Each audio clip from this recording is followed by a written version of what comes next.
Su hogar es el mundo entero. Escritos y discursos de Rosa Luxemburg y Clara Zetkin sobre la lucha femenina y otras cuestiones sociales. Compilador Oscar de Pablo. Parte 5. De ninguna manera basta con no robar la propiedad ajena. Se equivocan ustedes si guardan la riqueza que Dios creó para todos. Quien no da a los demás lo que posee es un asesino, un homicida, cuando guarda para sí lo que podría dar a los pobres. Puede decirse que mata a quienes podrían haber vivido de esa abundancia. Cuando compartimos con los que sufren, no les damos lo que nos pertenece, sino lo que les pertenece a ellos. No es un acto de compasión, sino el saldo de una deuda. Estos llamados no rindieron frutos, pero la culpa de ninguna manera recae sobre los cristianos de aquellas épocas, quienes respondían mucho mejor a las palabras de los padres de la Iglesia que los cristianos actuales. No es la primera vez en la historia de la humanidad que las condiciones económicas resultan más poderosas que los más bellos discursos. El comunismo, esta comunidad de consumidores de bienes que proclamaron los primeros cristianos, no podía existir sin el trabajo comunitario de toda la población, la propiedad común de la tierra y los talleres. En la época de los primeros cristianos, no era posible iniciar el trabajo comunitario con medios de producción comunitarios, porque, como ya hemos dicho, el trabajo no realizaba a los hombres libres, sino los esclavos, marginados de la sociedad. El cristianismo no se puede abolir la desigualdad entre el trabajo de los hombres ni entre su propiedad. Por eso fracasaron sus esfuerzos para suprimir la desigualdad en la distribución de bienes. La voz de los padres de la Iglesia que proclamaban el comunismo fue encontrando cada vez menos eco. Rápidamente esos llamamientos se volvieron más infrecuentes, hasta desaparecer del todo. Los padres de la Iglesia dejaron de predicar la comunidad y división de los bienes, porque el crecimiento de la comunidad cristiana provocó cambios fundamentales en la propia Iglesia. Al principio, cuando la comunidad cristiana era pequeña, no existía un clero en el sentido estricto del término. Los fieles de cada ciudad formaban una comunidad religiosa independiente. Elegían un responsable de dirigir el culto y realizar los ritos religiosos. Cualquier cristiano podía ser obispo o prelado. Era una función electiva, susceptible de ser revocada, ad honorem, y sin más poder que el que la comunidad estaba dispuesta a otorgarle libremente. A medida que el número de fieles aumentaba y las comunidades se volvían más numerosas y ricas, administrar sus negocios y ejercer un puesto oficial se volvió una ocupación que requería mucho tiempo y dedicación.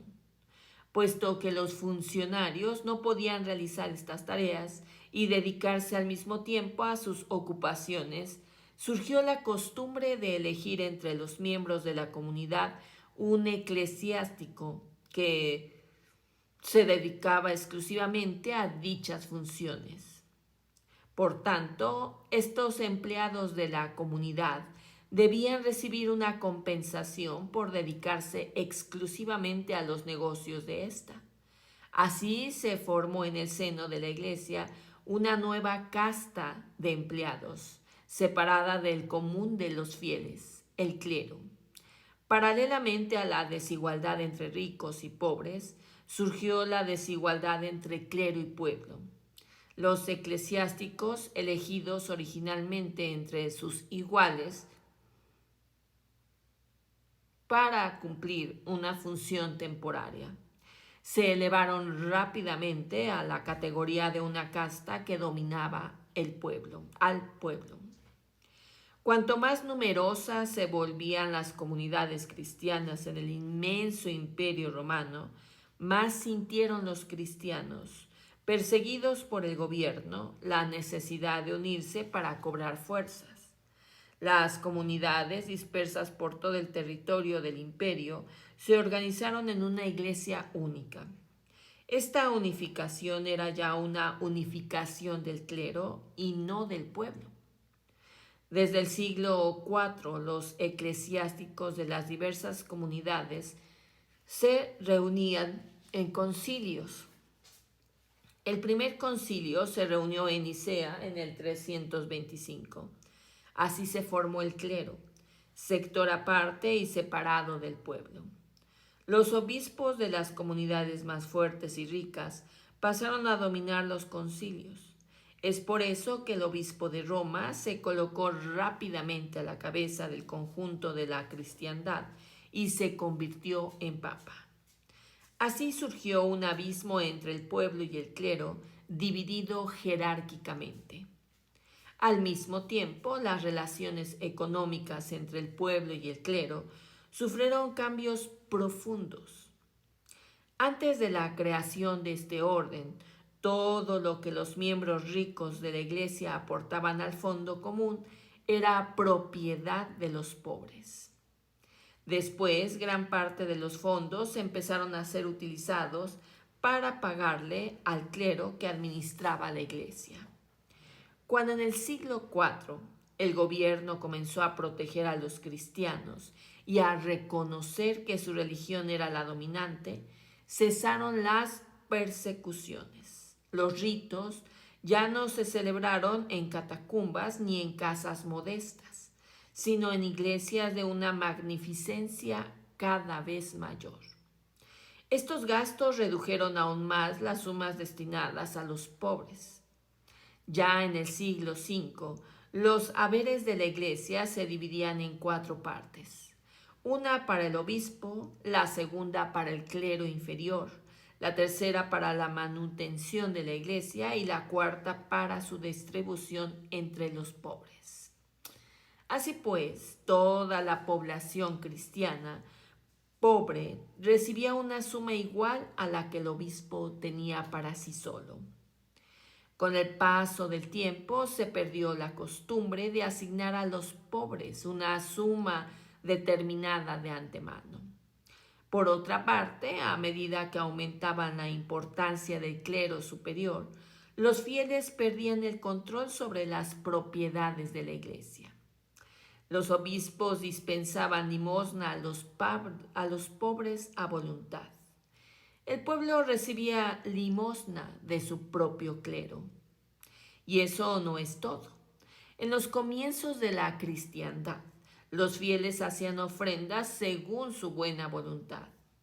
A medida que la religión cristiana se convertía en religión del Estado, el clero exigía tanto los pobres como los ricos hicieran aportes. Desde el siglo VI, el clero impuso un impuesto especial, el diezmo, la 10ª parte de la cosecha, a pagar a la iglesia. Este impuesto cayó como una carga pesadísima sobre las espaldas del pueblo. En la Edad Media se convirtió en un verdadero infierno para los campesinos oprimidos por la servidumbre. Este diezmo se imponía a cada pedazo de tierra, a cada propiedad, pero era el siervo quien lo pagaba con su trabajo. Así, los pobres no solo perdieron el socorro y la ayuda de la iglesia, sino que vieron cómo los curas se aliaban a los demás explotadores, los príncipes nobles y prestamistas.